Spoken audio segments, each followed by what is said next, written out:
গতি 600 কিলোমিটার পার ঘন্টা।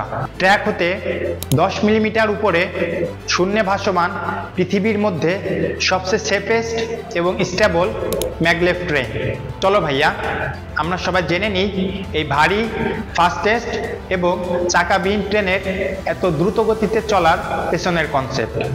আমরা সকলেই জানি চুম্বকের সমজাতীয় মেরু পরস্পরকে বিকর্ষণ করে।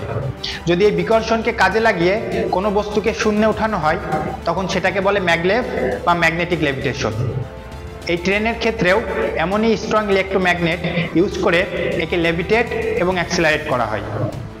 গ্রাউন্ড ফ্রিকশন না থাকার কারণে এই ট্রেন এত বেশি পরিমাণ গতিশক্তি অর্জন করতে পারে।